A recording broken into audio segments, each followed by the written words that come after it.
Newsroom, more children than ever are being admitted to St. Louis area hospitals with the Omicron variant, and local doctors say the variant is producing different symptoms in kids this time around.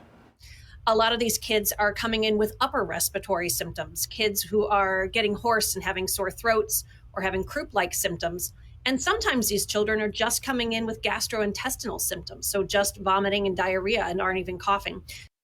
So News 4 is looking into the growing debate over the best way to detect Omicron. Is it a throat swab or a nasal swab? Well, the St. Louis County Health Department is now doing saliva tests at all 4 of its locations. Russell Kinsaul has been talking to experts and people getting tested. He's live in North St. Louis County for us tonight. Corey, here at the county's newest test site, the North County Recreation Complex, they're only doing saliva tests. And some are claiming that that's a more accurate way to detect the Omicron variant. Is it? And also, if all you got to do is spit into a cup, why don't they just send out thousands of those spit kits and then we'll turn them in and get, whenever we need a COVID test, we'll just spit into it, send it off to the lab and find out for sure. Why don't they do that? Just wanted to get tested. You know, was feeling a little ill. And I said, well, let's go get tested. Chris Hosey came to the North St. Louis County Recreation Center to get a COVID test. It threw him off at first when he was given something to spit into. It threw me off because I was expecting the swab. All 4 St. Louis County Health Department test sites offer saliva tests. At this location, it's the only test they do. And for Patty Polizzi, it was the only test she wanted for her special needs son. Yes, I preferred the saliva test. I think the accuracy is there, or they wouldn't have been able to put it out. Using the saliva test helped the county add a 4th testing site.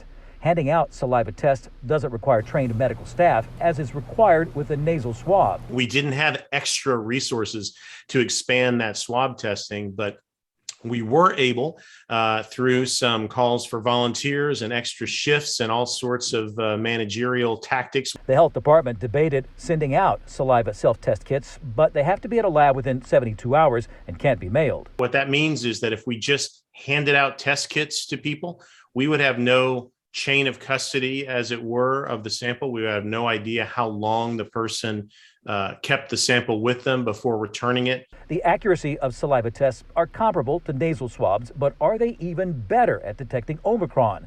We reached out to SSM Health microbiologist Dr. Raymond Podzorski, who said this: there are several anecdotal reports that throat saliva swabs may perform better than nasal swabs for the detection of this SARS-CoV-2 variant. More study is needed before we can say that throat saliva swabs are significantly superior to nasal swabs for the collection of specimens with the Omicron variant.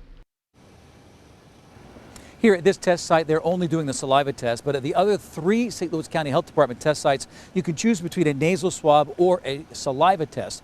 Both are used in the more accurate PCR tests. Live in North St. Louis County, Russell Kinsaul, News 4.